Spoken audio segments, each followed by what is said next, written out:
On a débuté une série qu'on appelle une série de messages, finalement, qui parfois s'échelonne sur 2 semaines, 3 semaines, 4 semaines, 5, 6 semaines, rarement plus que 6 semaines. Et on a commencé cette semaine, il y a 2 semaines plutôt, la série légendaire. La série légendaire, bien, la série est pour valider un thème bien précis, pour valider Jésus, ce qu'il a dit, ce qu'il a fait. Est-ce que Jésus, dans le fond, est une légende? Ou est-ce que c'est un personnage légendaire? Est-ce que c'est des histoires, des fables qu'on raconte aux enfants pour les endormir? Est-ce que les faits historiques, peut-être, des faits qui auraient été transformés au fil des années par l'imagination populaire, est-ce que les exploits ne sont juste que des rumeurs nées d'une déformation, d'une amplification des faits réels? C'est un peu ce qu'on veut essayer de découvrir. C'est à peu près ce qu'on veut arriver à mettre le doigt dessus. Et la semaine passée, on a eu le premier message sur le thème de légendaire et on a démontré que la naissance d'un mouvement, et ce mouvement s'appelle l'Église, qui était arrivé il y a 2000 ans, la naissance de ce mouvement-là a permis que des gens, que l'Église soit édifiée, je vous dirais, sur de la matière humaine. Vous allez dire, wow, ça semble... on va édifier. Jésus a commencé comme ça. Il dit, je vais ouvrir l'Église, je vais partir l'Église, je vais commencer le mouvement, mais je vais le faire à partir des êtres humains. Ça ne sera pas fait de mortier. L'Église ne sera pas faite de mortier, de briques ou d'un clocher, mais ça va être bien plus profond que ça. Ça va être fait à partir des humains, et c'est les humains qui deviennent comme des pierres vivantes et qui, ensemble, se bâtissent. Et puisqu'on est réunis ici, bien, ça démontre l'accomplissement de la promesse de Jésus qui a dit, sur ces pierres, quelles pierres? Les pierres vivantes que je vous parle. Si vous êtes croyant, si vous êtes chrétien, si pour vous Jésus veut dire quelque chose, un sens, une signification, si vous avez un désir peut-être de vouloir suivre ses enseignements, ses instructions, apprendre de lui, bien, vous êtes une pierre vivante. Si vous reconnaissez que Jésus était celui qui dit qu'il était Fils de Dieu, le Messie, celui qu'on attendait, le choisi, l'appelé, si vous voulez, mais on devient une pierre vivante. Et c'est là-dessus que l'Église se bâtit, qui est aussi appelée le corps de Christ, Jésus étant lui-même la tête. Alors, on a parlé de ça la semaine passée. Maintenant, j'aimerais qu'on parle aujourd'hui, pour le deuxième message, l'expression de l'amour. L'expression de l'amour. Là, vous êtes supposé faire « Oh! » OK, il faut que ça commence là. « Oh! » Ça continue là. « Oh! » Ça continue là. « Oh! » Bon, c'est correct. L'expression de l'amour, j'aimerais qu'on parle de ça. Pour faire ça, bien, il va falloir que je vous parle un petit peu de ma vie chrétienne. Tiens, il y a une belle chaise, moi, ici. Je vais prendre celle-là. Hein? Puis je vais faire comme les chanteurs, puis je vais m'asseoir un peu. Puis je vais vous parler un petit peu de ma vie chrétienne. Je vais un petit peu commencer avec ça.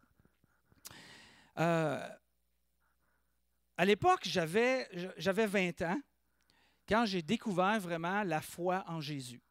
Je n'ai pas grandi dans un environnement où la foi était mentionnée chez nous. Un très bel environnement. Très bel environnement. Mon père, ma mère, on a bien grandi, on a été heureux avec mon frère, ma soeur. On a vraiment grandi dans un bel environnement. On n'a rien manqué. On a été très, très, très privilégiés. Beaucoup d'amour. Mes parents étaient remplis d'amour.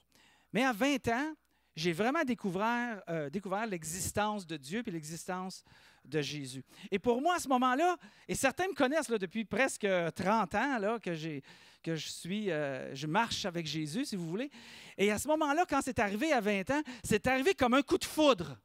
C'était vraiment comme « Wow! » Et là, je suis tombé en amour avec Jésus. Mais il faut que vous compreniez que c'était très étrange pour le monde qui me connaissait, très étrange pour ma famille. Pourquoi? Parce que j'étais ce qu'on appelait un hippie. Fait que j'avais mes 98 bracelets avec mes colliers en dents de crocodile, mes bandeaux, mon grand linge, puis mes cheveux, évidemment, jusqu'aux fesses. Bon, vous imaginez l'image. Puis là, peut-être vous dites « Oh, une chance qu'il a connu Jésus. » Mais à ce moment-là, justement, j'ai eu ce coup de foudre-là. Et là, à ce moment-là, c'est arrivé là, en l'espace d'une décision, simplement d'une décision. Et le soir même de cette décision-là, j'avais déjà consacré toute ma vie. Est-ce que tout le monde vit le même chemin, la même expérience? Absolument pas, absolument pas. Mais moi, c'est le chemin, le parcours que moi j'ai vécu. Et là, à ce moment-là, j'ai décidé de consacrer toute ma vie. Toute ma vie, ça a été fait en une nuit. Et j'ai abandonné mon lieu de résidence. J'habitais à Montréal, j'ai déménagé dans la région ici. J'ai lâché mon travail. Tu sais, quand on est en amour, avez-vous déjà été en amour fou? Là, c'est comme, tu ferais n'importe quoi. Tu fais même, avouons-le, là, on fait même des vraies folies. On fait même des vraies folies. Puis, mais là, je suis tombé en amour. Mais cet amour-là m'a conduit à développer ce que j'appelle une relation verticale. Une relation verticale. Qu'est-ce que c'est? C'est une relation avec Dieu qui exige l'obéissance. Et je vous explique un petit peu. Vous allez dire, ben oui, mais c'est bon l'obéissance. Jusqu'à un certain point. Vous allez voir qu'est-ce que je veux dire. Alors, cette relation verticale avec Dieu oblige l'obéissance. Alors, ma question était toujours, qu'est-ce que je dois faire pour plaire à Dieu? Est-ce que je devrais faire ça? Est-ce que je devrais faire ça? Si je fais ça, est-ce que ça, c'est bien? Est-ce que ça, c'est mal? Oh, mais si je fais ça, mais je ne vais pas jusqu'au bout, c'est-tu vraiment mal? C'est pas bien grave. Donc, je peux faire ça. Puis là, je commençais un peu comme un peu tout le monde à trouver comme ce que Dieu veut puis ce qu'il ne veut pas. Puis là, on trouve des zones grises. Je n'ai pas vraiment menti. C'est juste que je n'ai pas dit qu'est-ce qui s'est vraiment passé. Fait que je vivais un peu dans cette désir-là de vouloir obéir, là, mais je suis devenu à un moment donné comme très religieux dans mon approche.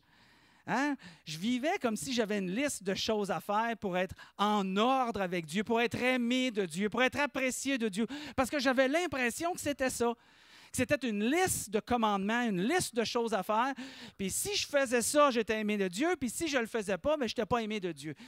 Il y a des gens peut-être qui ont grandi dans cet environnement. Il y a eu une époque peut-être au Québec, dans le milieu du christianisme, où le Dieu qui était présenté était un Dieu un petit peu vengeur, un petit peu comme... si tu fais ça, il va te punir. Puis si tu faisais ça, il va te punir. Mais si tu faisais ça, il ne te punira peut-être pas. Mais tu sais... Puis, il y a eu des générations qui ont grandi avec cette approche-là de Dieu. Et je me posais, est-ce que ça c'est mal? Est-ce que c'est pas mal? Jusqu'où est-ce que je peux aller? Je me souviens même à un moment donné, j'avais lu dans l'Ancien Testament, on va parler de ça dans quelques minutes, j'avais lu que c'était écrit, tu ne travailleras pas le jour du sabbat.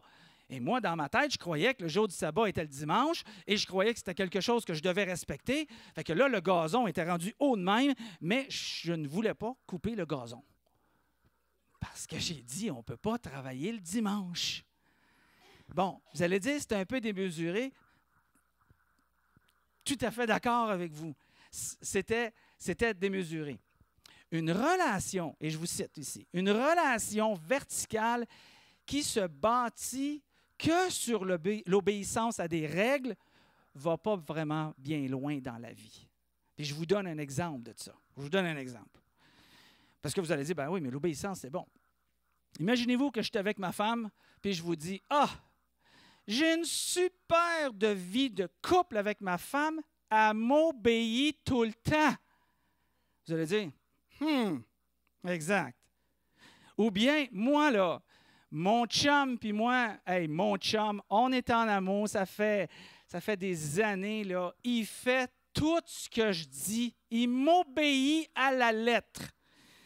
Moi, j'entendrais ça, puis j'aurais un frisson dans le dos, en quelque part, là. Ça m'inquiéterait un petit peu, tu sais. Où on dirait, ma relation avec mon fils est géniale parce qu'il m'obéit. Hein, mais là, je ne parle pas de ton enfant de 5 ans, de 4 ans, de 8 ans, de 10 ans. On est en mode d'introduction à la vie, en mode d'éducation. C'est pas ça que je parle. Je parle que, comme moi, j'ai des garçons qui ont plus que 20 ans. Qui ont plus que 20 ans. Et ils sont rendus à une étape de leur vie que si je dis « Ah, j'ai une bonne relation avec mes enfants parce qu'ils m'obéissent », je ne suis pas sûr que la relation va rester longtemps. Je ne suis pas sûr que ça va rester longtemps. Une saine relation interpersonnelle n'est pas réduite à une relation d'obéissance. Hein? Ça ne marcherait pas, ça. Fais ce que je dis tout le temps. Mais d'où me vient cette origine-là, cette disposition peut-être de vouloir obéir à Dieu d'une manière verticale, puis je voulais vraiment faire ce qu'il voulait tout le temps, puis je ne voulais pas déroger ni à gauche ni à droite, puis ceux qui dérogeaient à gauche ou à droite, bien, il était plein de jugements de ma part. Il était plein de jugements. « Ha ha! Lui, il fait quelque chose de pas correct. Ha ha! Lui, là, elle, ne fait pas quelque chose. Ah ha ha! Ça, c'est pas correct, ça. Ça, c'est pas bon. » Mais, tu sais, je me pointais du doigt, je pointais les autres du doigt. J'étais plein de jugements. C'est ça que ça fait hein, quand tu développes cette relation verticale juste sur une relation basée sur l'obéissance plutôt que sur l'amour. Et on va parler de ça dans une seconde. Alors, d'où vient cette relation verticale? Je vous explique un peu d'histoire ici. On va faire un peu d'histoire, un peu d'histoire. Il y a dans la Bible ce qu'on appelle, la Bible, tout le monde connaît la Bible. Dans la Bible, il y a deux parties. Il y a ce qu'on appelle l'Ancien Testament, puis il y a le Nouveau Testament. L'ensemble de ces documents-là, c'est des documents qui sont intégrés tous ensemble, qui forment la Bible. Et ces documents-là ont été écrits au fil des années avec une quarantaine de différents auteurs sur différentes périodes de temps. Et il y a ce qu'on appelle, comme je vous dis, l'Ancien Testament, des documents, des parchemins, des manuscrits plutôt, qui ne sont pas les originaux parchemins, des lettres qui ont été écrites. On a combiné ça ensemble, on a mis une belle reliure, on a mis tous les documents ensemble, puis on a appelé ça la Bible. Dans cette Bible-là, il y a l'Ancien Testament, le Nouveau Testament. Je me posais la question, d'où vient le terme testament? Le terme testament est une traduction d'un mot latin qui veut dire une entente, une alliance. Une entente, une alliance. Donc, il y avait une alliance, hein? Il y avait ce qu'on appelle l'Ancien Testament, qui est avant la venue de Jésus, et là, ça se divise. L'Ancien Testament, et tu as le Nouveau Testament à partir du moment que Jésus est venu. Donc, c'est une ancienne alliance et c'est une nouvelle alliance. Mais c'est important de comprendre ça. Regardez bien pourquoi. L'ancienne alliance était une entente que Dieu avait avec le peuple d'Israël. C'était basé sur un concept d'obéissance. Le principe était ceci. Dieu avait écrit cette alliance-là, qui était composée de centaines d'instructions, de règles et de directives et de commandements. Tu ne feras pas et tu feras. Et le peuple d'Israël était tenu d'obéir à cette alliance-là. Alors, Dieu avait établi cette alliance-là en disant, d'une manière générale, là, je généralise l'ensemble, et il a dit, vous faites ceci, ce que j'écris, puis je vais vous faire du bien, puis vous allez prospérer. Vous ne faites pas ceci, vous n'allez pas prospérer. Alors, il y avait cette relation qui était avec Dieu d'une manière très verticale et très « je fais ou je ne fais pas, je suis dans le trouble ou je ne suis pas dans le trouble ». On appelait ça la loi de Dieu, mais aussi la loi mosaïque.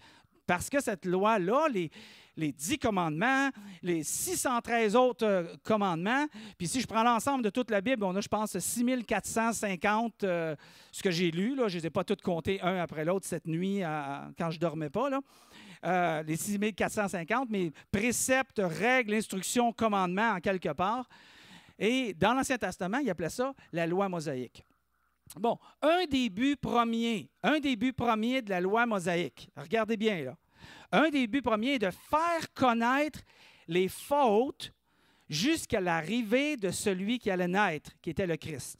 Le but de la loi mosaïque qui était arrivée avant Jésus, le but était d'exposer les fautes, faire connaître les fautes.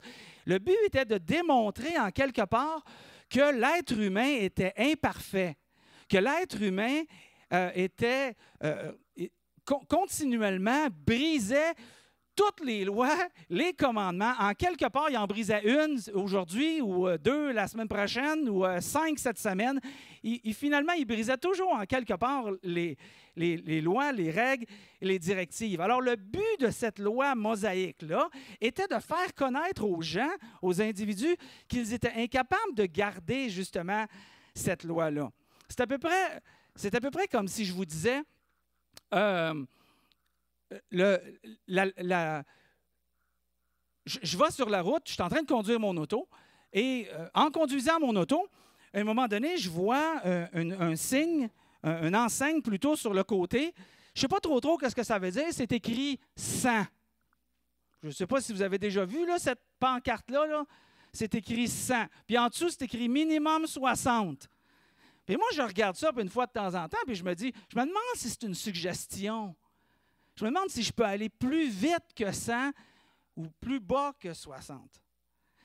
Et si je dépasse le 100, 110, 120, puis il y a une espèce de véhicule noir strappé blanc avec des lumières sur le toit qui te suit en arrière, puis il fait entendre sa belle mélodie du dimanche matin, hein?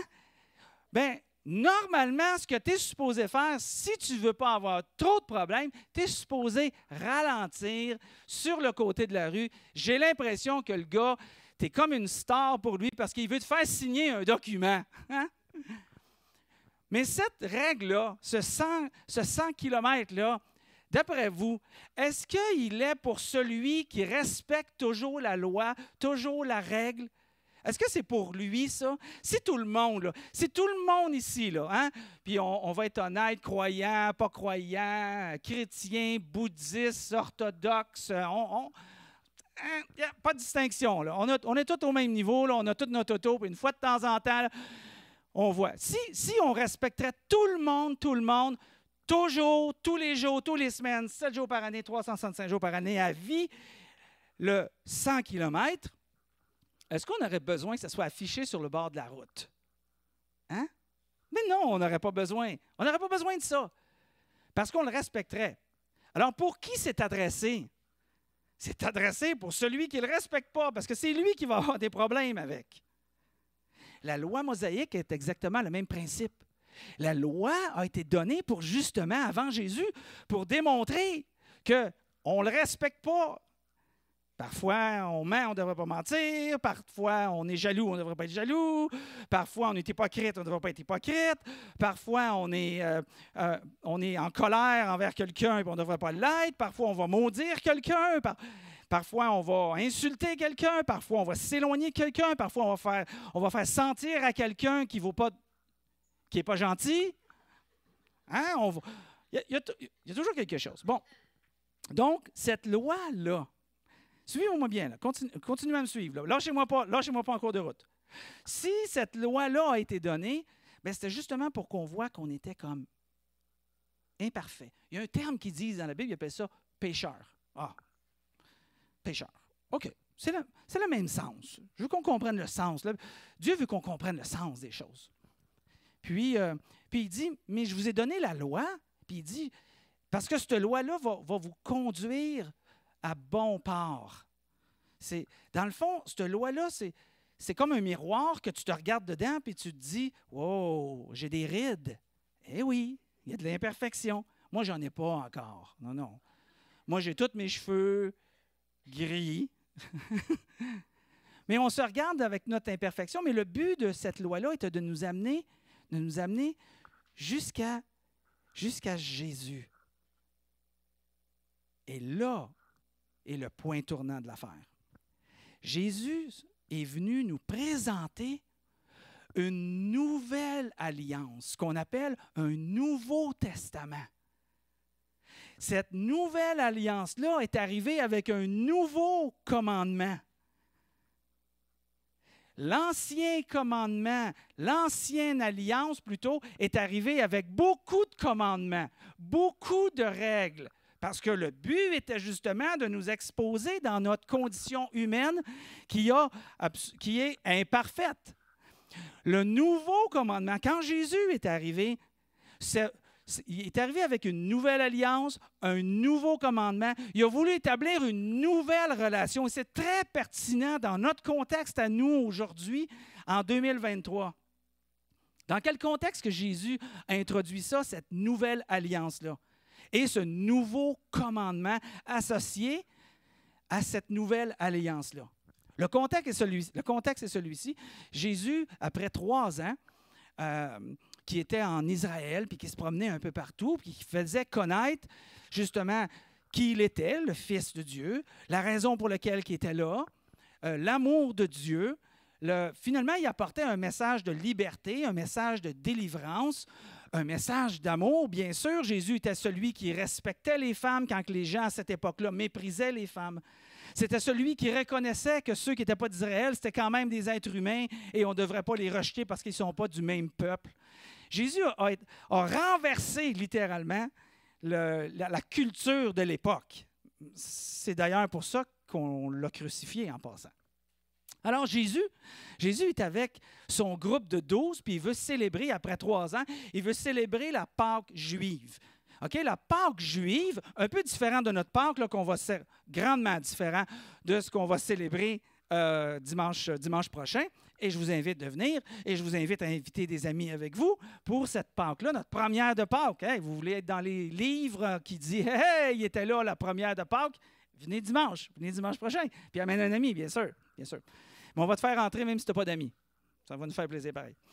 Alors, il y a la Pâque des Juifs. Jésus est avec son groupe de 12. Ils veulent célébrer la Pâque juive. Et la Pâque juive était la commémoration, le souvenir, la commémoration d'un événement de délivrance qui était lorsque le peuple d'Israël, plusieurs centaines d'années auparavant, le peuple d'Israël était en esclavage et sous la conduite de Moïse, vous connaissez un peu l'histoire, ils ont traversé la mer Rouge, le peuple a été délivré et Moïse était en avant, Dieu a ouvert la mer, le peuple d'Israël a passé en toute sécurité, puis ceux qui pourchassaient le peuple d'Israël ont été ensevelis sous l'eau, puis là tu te dis, ouais, ça tu parles d'un Dieu, ça sera pour un autre message, le symbole de tout ça. Et quand ils sont arrivés de l'autre côté d'Israël, d'Égypte plutôt, là, ils ont fait cette célébration-là qui se souvenait de ce que Jésus a fait, qui les a délivrés. Alors, Israël, au fil des années, d'année en année, continuait à avoir cette célébration-là de la Pâque en souvenir de leur liberté sous Moïse. Et là, Jésus arrive. Et il dit, mes amis, on va changer les choses.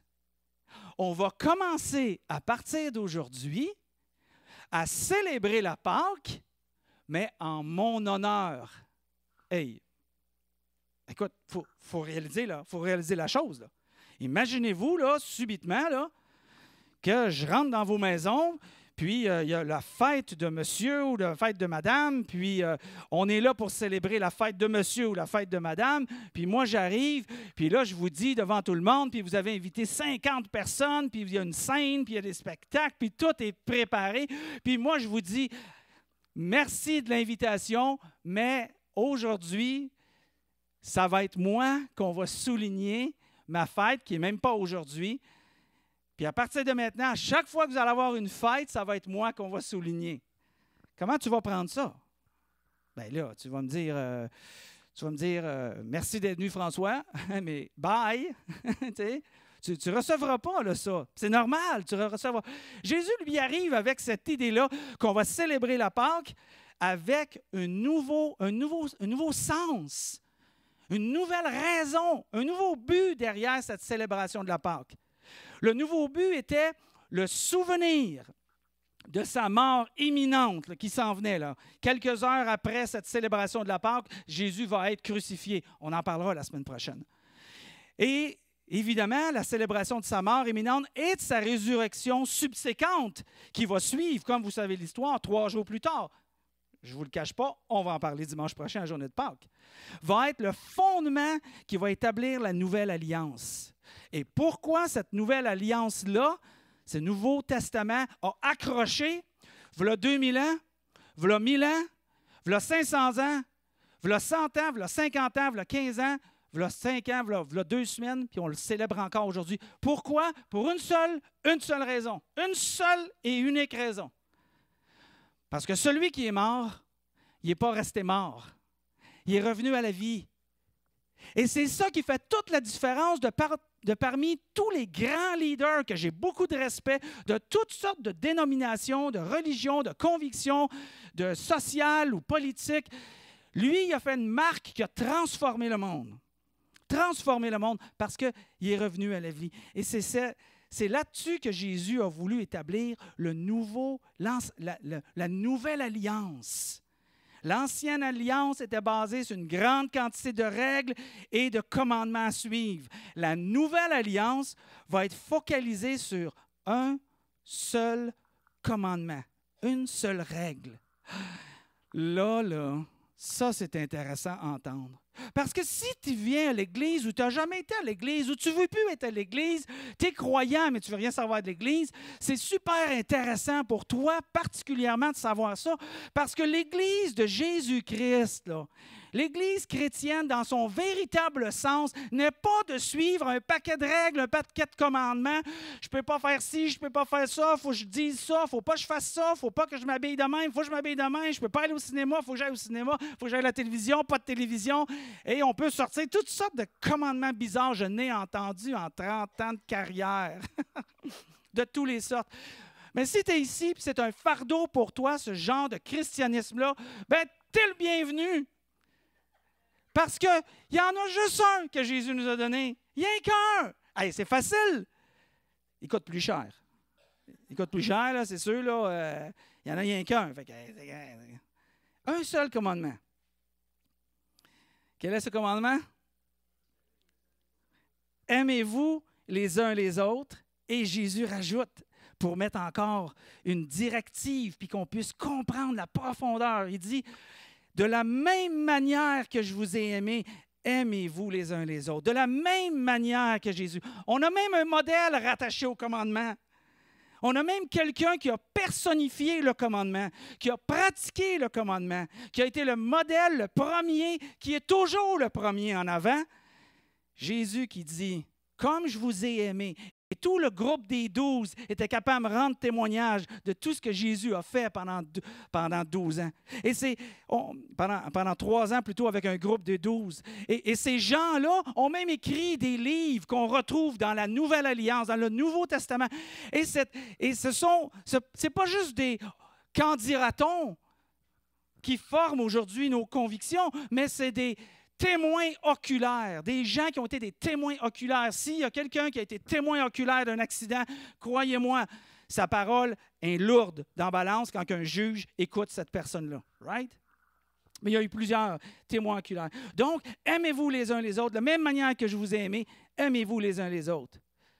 Quand on fait ça, on passe d'une relation principalement verticale à une relation horizontale. Et ça, c'est important.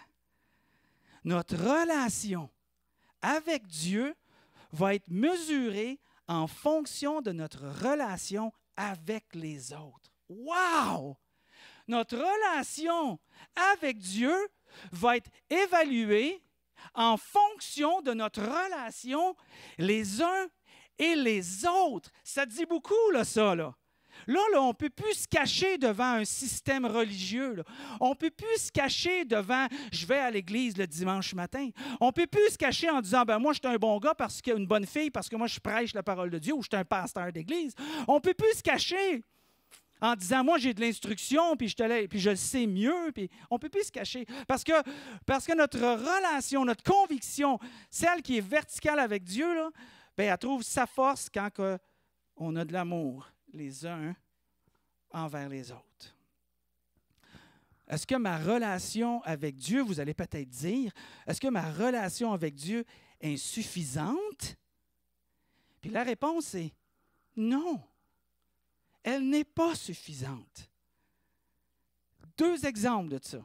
Ce n'est pas suffisant. Ceux qui croient à la création telle qu'elle est décrite au début dans le livre de Genèse, de la Bible, Dieu a créé le premier homme, Adam, qui veut dire homme. Et il s'est créé ce premier homme-là. Et là, il y avait Adam et Dieu. Il était juste deux. Hey, pas de chicane. Ça va bien aller, on est juste deux. À moins que tu aies un trouble de personnalité, puis là, ben, à un moment donné, un bon matin, tu es deux ou trois, là, mais tu es juste trois, mais ça arrive. Et là, il y avait cette relation-là, toujours avec Dieu. Dieu, il parlait, Adam parlait à Dieu, Dieu parlait à Adam. Mais Dieu, à un moment donné, il a dit, il n'est pas bon. Il n'est pas bon que l'homme soit seul. Il n'est pas bon. Ce n'est pas l'idéal. Je vais faire un à côté avec lui. Je vais faire un complément de lui et avec lui et pour elle. Et là, il y a la naissance, la création de la femme. Mais c'est quoi le principe derrière ça? Le principe derrière ça, c'est que ma relation avec Dieu n'est pas suffisante. C'est ma relation avec les autres, parce que j'ai eu une relation avec Dieu dès le début, que je manifeste avec les autres, et c'est ça qui prend toute une forme. Un nouveau commandement dans une nouvelle alliance avec les gens aujourd'hui. Et c'est ça que Jésus est venu proposer, c'est ça que Jésus est venu donner. Un nouveau système d'évaluation à ce moment-là, vient de naître, va 2000 ans, quand Jésus s'est rassemblé, puis il est mort sur la croix, puis il a été ressuscité. Un nouveau système d'évaluation. C'est ainsi, Jésus a dit, si vous avez de l'amour les uns envers les autres, il dit, c'est ainsi que tout le monde reconnaîtra que vous êtes mes disciples ou que vous me suivez. Quand ils verront l'amour que vous avez les uns pour les autres. Quel est le meilleur témoignage pour dire aux gens que Jésus existe? Quel est le meilleur témoignage pour montrer la vérité de ce que vous croyez? Quelle est la meilleure manière pour rendre vivant des mots et des paroles et des événements ou un événement, celle de la résurrection, pour rendre ça vivant devant les yeux des gens? Comment? Parce qu'on s'aime. Ça veut dire quoi, ça, s'aimer? Wow! Ça a une grande implication.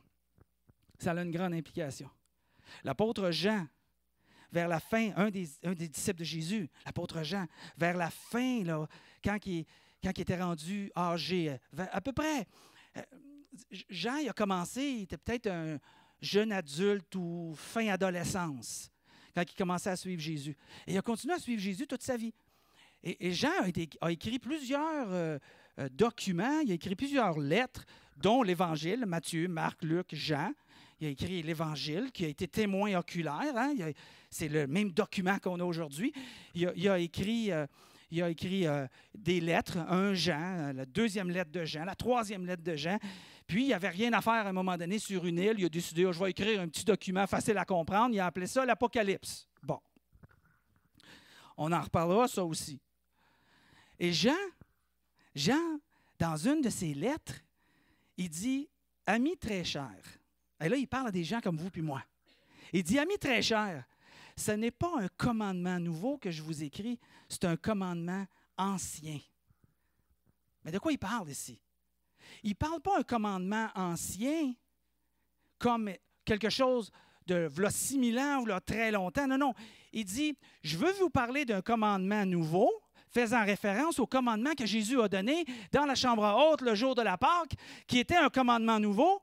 Mais là, Jean a 70 ans, puis il s'adresse à des chrétiens qui ça fait 70 ans, ou pas tout à fait, mais 50 ans à peu près, qui suivent Jésus. Puis il leur dit, dans le fond, je vous écris un commandement ancien. Vous savez ça depuis longtemps. Ça fait 50 ans que vous vous rassemblez en tant qu'Église et vous savez ce commandement que Jésus nous a partagé et vous l'avez reçu depuis le début. Et là, il dit, ce commandement ancien, c'est la parole que vous avez entendue, celle que Jésus a parlé dans la chambre haute, la journée de la Pâque, quand il a changé le sens de la Pâque. Il dit, pourtant, il dit, je vous écris un commandement nouveau. Et on voit la réalisation en Jésus et en vous. Si tu veux voir vraiment le sens de qu'est-ce qu'une nouvelle alliance, bien, regarde en Jésus l'amour qu'il nous a montré.